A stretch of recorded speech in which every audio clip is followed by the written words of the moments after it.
यह कहानी है दो चिड़ियों की। तीनों चिड़िया और मीनू चिड़िया की। तीनों चिड़िया भगवान की बहुत बड़ी भक्त थी।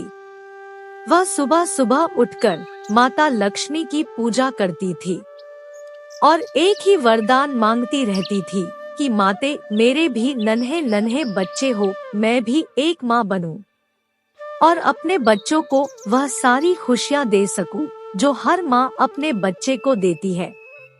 परंतु यह सिलसिला बहुत दिनों से चला आ रहा था और वह अभी भी माँ नहीं बनी थी, जिसके कारण वह हमेशा दुखी और शांत रहा करती थी।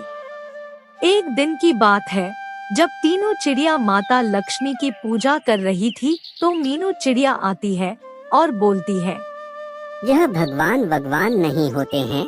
तुम सुबह सुबह उठकर भगवान की पूजा मत किया करो।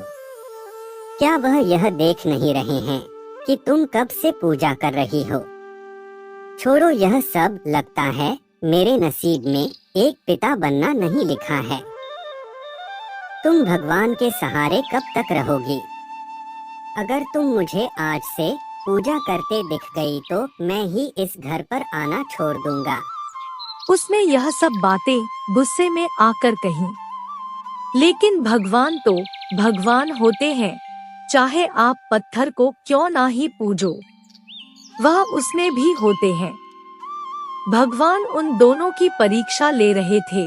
माता लक्ष्मी यह सब देखकर और सुनकर मुस्कुराती है, मगर तीनों चिड़िया की धड़कन और तेज हो जाती है, क्योंकि उसके पति ने यह सब माता रानी के विषय में बोला था। तो वह सोच रही थी कि माता रानी गुस्से में आकर कुछ अनहोनी ना कर दे। तो वह खुद ही आज से प्रण कर लेती है कि मैं अब माता रानी की पूजा नहीं करूंगी। उनको दया होती तो वह मेरी प्रार्थना जरूर सुन सकती थी। इतना कहकर वह फिर से दाने की तलाश में निकल जाती है।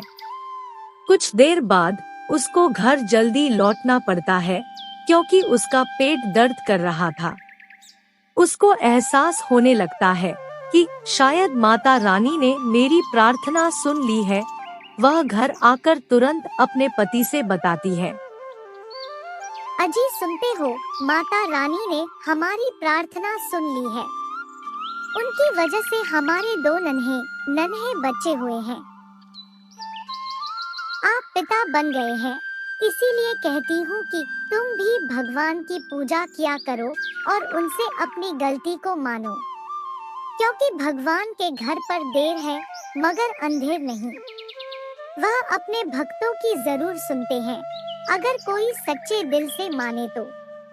इतना वह कहती है, मीनू चिड़िया फूली नहीं समाती है। अर्थात भगवान पत्थर में भी होते हैं, और यह साबित करके तीनों चिड़िया ने दिखाया।